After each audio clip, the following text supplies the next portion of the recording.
एहतजाज करोगे तो 10 साल जेल में डाल देंगे। आप लोगों ने तो शुमाली कोरिया बना दिया है पाकिस्तान को।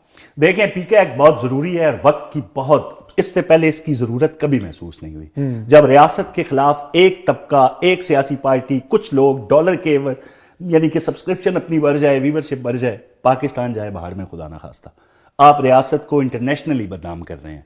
रियासत को वो बदनाम नहीं कर रहे जो कह रहे हैं जी सुप्रीम कोर्ट फैसला देगी, इलेक्शन नहीं करवाएंगे, सुप्रीम कोर्ट मखसूस नशिस्तों का फैसला करेगी, नहीं अमल दरामद करेगी। क्या वो लोग नहीं बदनाम कर रहे? काजमी साहब जो लोगों के घरों पे छापे मरवाते हैं, लोगों की माओ बहनों को घरों से गिरफ्तार करवाते हैं, किसी को एहतजाज की इजाजत नहीं दी जाती, जलसे की इजाजत नहीं दी जाती, क्या वो पाकिस्तान की बदनामी का बायस नहीं बन रहा? एहतजाज की इजाजत नहीं दी जाती, जराइम पेशा लोगों को घरों से उठाया जाता है, जो पुरतशद्दुद कार्रवाइयों में मुलव्वस हैं, जो सरकारी इमलाक पे हमला करते हैं, जो फौजी इमलाक पे हमला करते हैं, पूरी दुनिया के मतलब डॉक्टर यास्मीन राशिद साहिबा ने कोई क्लैशनकोफ उठा के हमला किया, कैंसर सर्वाइवर हैं वो, 70 साल से उनकी ज्यादा उम्र है, और फिर एक खातून वजीर आला की हुकूमत है, ख्वातीन कैदियों को वहां पे रखा हुआ है, सियासी कैदियों को। मिटा दें उन वीडियोस को, जला दें उन कागजों को, मिटा दें उन तकरीरों को जिसमें यास्मीन राशिद कह रही हैं कि चले, बाकायदा तौर पर वीडियोज हैं जो जिनाह हाउस है बाहर खड़े होकर एहतजाज कर रही है ना भाई। आप जब लोगों को लेके जाएंगे तो फिर आपके कंट्रोल में नहीं रहता ना हुजूम।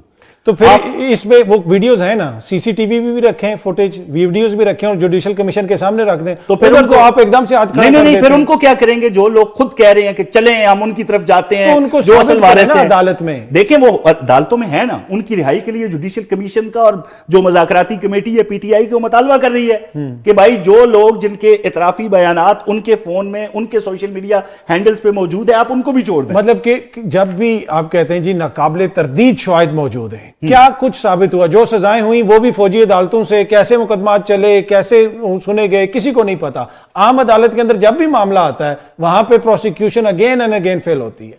देखें, जो ऑफिशियल सीक्रेट एक्ट है ना, उसके तहत जब आप गलत इंटेंशन से आर्मी के इमलाक की तरफ इवन पेशकदमी करेंगे गलत इंटेंशंस के साथ, तो ऑफिशियल सीक्रेट एक्ट आप पे लागू होता है। ठीक है, जब मियां साहब ने आर्मी चीफ का त्यारा अगवा करवाया था तो वो उन्होंने अच्छी नीयत से करवाया होगा, इसलिए फिर जो है वो तो हाई जैकिंग का भी आपने हवाला दिया, क्या साबित हुआ ना? बोतान तराजी थी ना। नहीं, रहमत जाफरी साहब ने सजा सुनाई ना उनको। मैं यही कह रहा हूं ना, सजाएं तो पनामा में भी हुई, बेटे से ना तनख्वाह, क्या हुआ उन सजाओं का?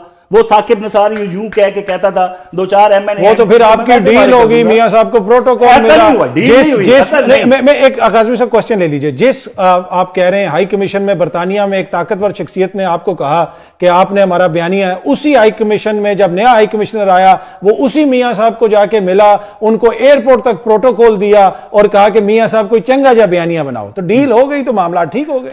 देखें, आप इसको डील कहें या ढील कहें, जो मसाइब और जो मुसीबतें मियां नवाज शरीफ को जेल में बर्दाश्त करना पड़ी, अपनों का दुख बर्दाश्त करना पड़ा, अगर वो किसी और को मिली होती तो ना कोई डट के खड़ा होता, ना कोई पता नहीं किस तरीके से खड़ा होता। पर उससे सीखा क्या मियां साहब? नहीं सीखा। अब देखें, दोबारा डील कर ली, दूसरों के लिए मुश्किल। अगर आप मियां नवाज शरीफ की बेटे से ना ली गई तनख्वाह को मुआवजा करेंगे इमरान खान के 190 मिलियन पाउंड से, तो ये ना इंसाफी होगी। 190 मिलियन पाउंड जो जिस शख्सियत के मलिक रियाज साहब को फ्लैट बेचा नवाज शरीफ साहब के बेटे ने, क्या इमरान खान के बेटे ने बेचा?